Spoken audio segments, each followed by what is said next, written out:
Hello students, in the previous part, we have covered the definition of set. A set is a well-defined collection of distinct objects. By well-defined, we means that the criteria for membership in the sets are clear and ambiguous, meaning there is no confusion that whether a particular element belongs to the set or not. And second thing, they should be distinct. The element in the set should be unique and identifiable. So this much we have learned. Now let's see some commonly used set in mathematics, and we will use this set very frequently throughout this book also, and throughout whenever you are learning mathematics, you will use this set very frequently. So the first set is N. This is the set of natural numbers. So the set N is the set of natural numbers. So meaning 1, 2, 3, 4, and so on, right? And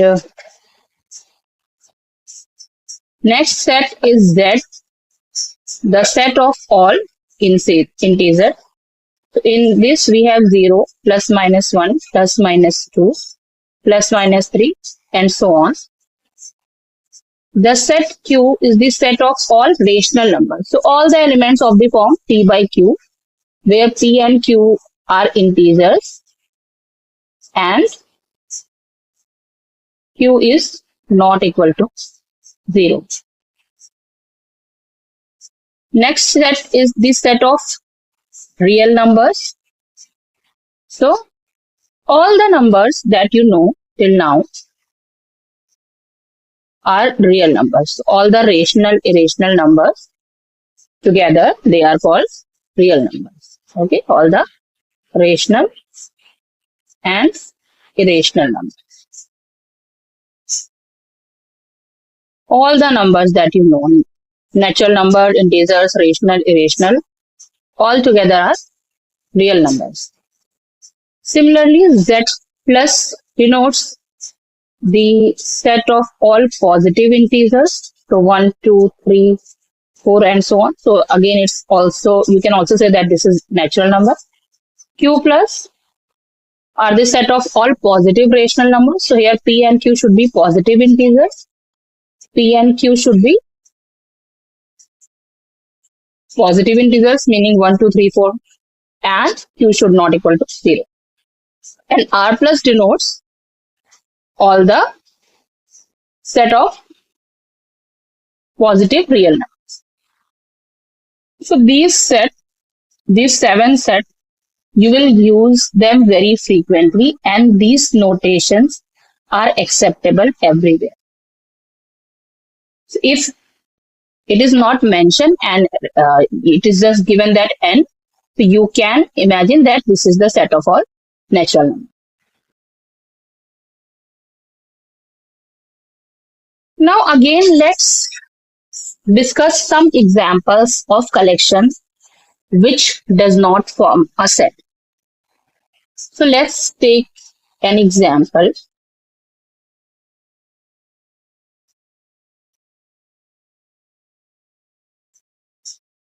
Just a second. One more thing, all these collections form sets because they are distinct and they are well defined. There is no confusion. If you write something, suppose you write cup, so you know that this does not belong to the set of natural numbers. If you write -1, you know that this does not belong to natural number. If you write 1, you know that this belongs to the set of natural number. If you have written anything here, X, Y, Z, whatever, horse, monkey, you know if this thing belongs to in this set or not. All the given sets. So all the sets are well defined. All the collections are well defined and distinct. So all these collections form a set. Now let's see some examples of collection which does not form a set. So let's take an example. the collection of 5 most renowned mathematicians.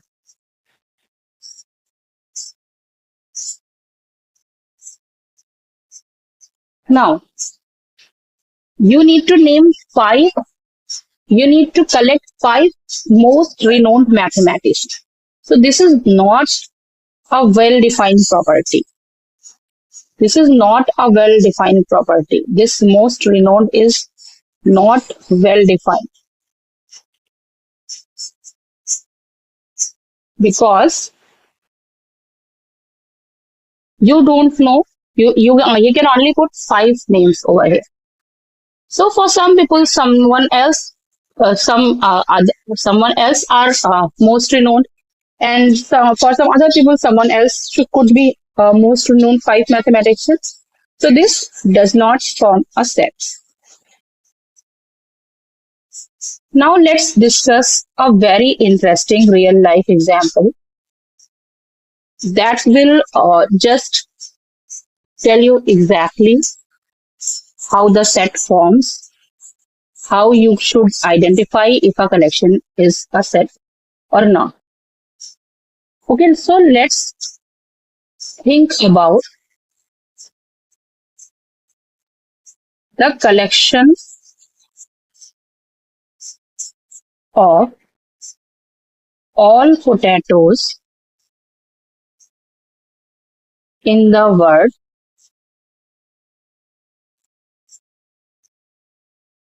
at this very moment when we are talking. At this very moment, if we define a collection of all potatoes in the world, it is a set. There is no doubt that this is a set. Why? Because every potatoes that exists right now can be identified as part of this collection. So it's well defined because we know that only potatoes belongs to this set. Nothing else like carrot. Carrot does not belong to this set, right? Does not belong to this set. So only if something is a potato at this moment, that would belong to the set. And other than that, they would not be belonging to the set. Now, if we change our terminology a little, if we say,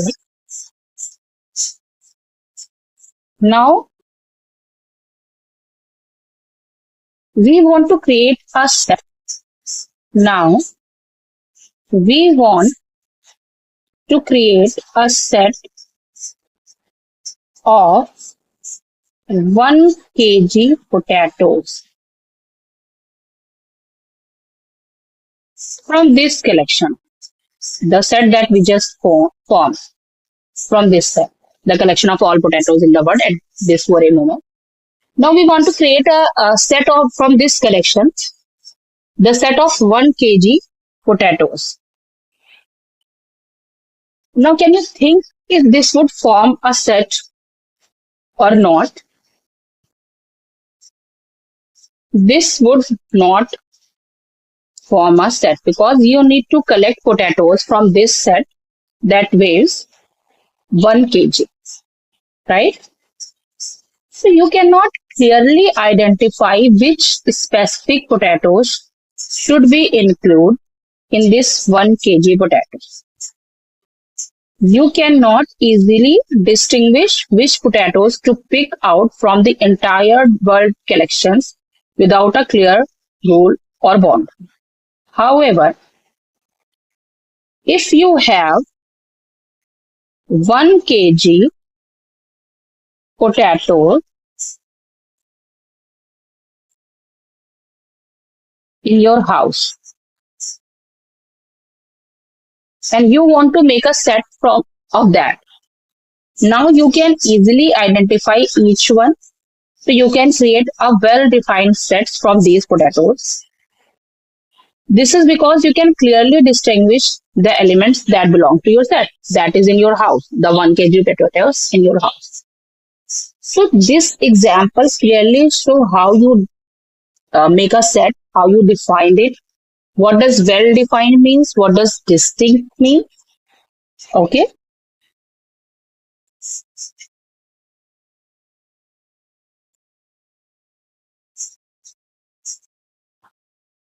Now let's see some notation and terminology used in sets. So when we say objects, when we say elements, or when we say members of a set, this means same thing. Objects of a set is also means element of a set and members of a set. So they are synonymous terms. You can use any of these. Now sets are usually denoted with capital letters like A, B, C, X, Y, Z, P, Q, whatever. Usually we relate it with capital letters, capital English letters. And the elements of the set, element of the sets or objects of the sets or members of the set, they are represented by small letters like A, B, C, X, Y, Z, P, Q, etc. Now, when we say A belongs to A, suppose A is a member of a set A, and when we say A belongs to A, we write it as A belongs to A. So this Greek symbol, this epsilon, in set, it means belongs. And when we want to say, suppose we want to say that B does not belongs to A, then we will denote it as A does not belongs to A. Sorry, not A, B.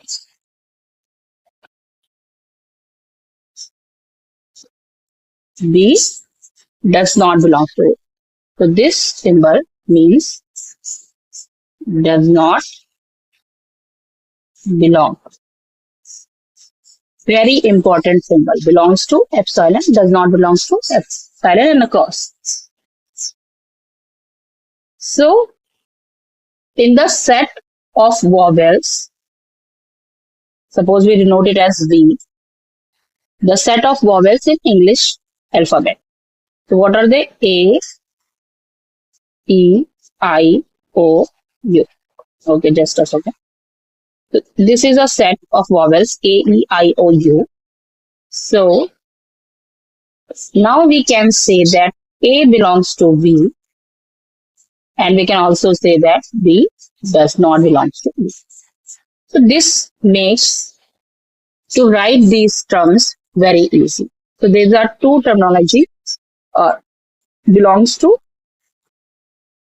So we use this sign for belongs to and does not belong to.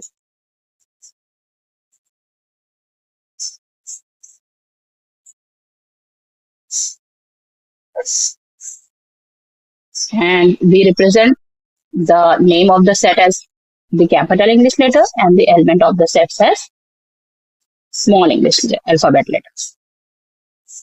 So this will conclude this video, and in the next video we'll see the methods of representing a set. Thank you so much for watching, and if you have any questions you can ask in the comment section. Please like, share and subscribe. Thank you for watching.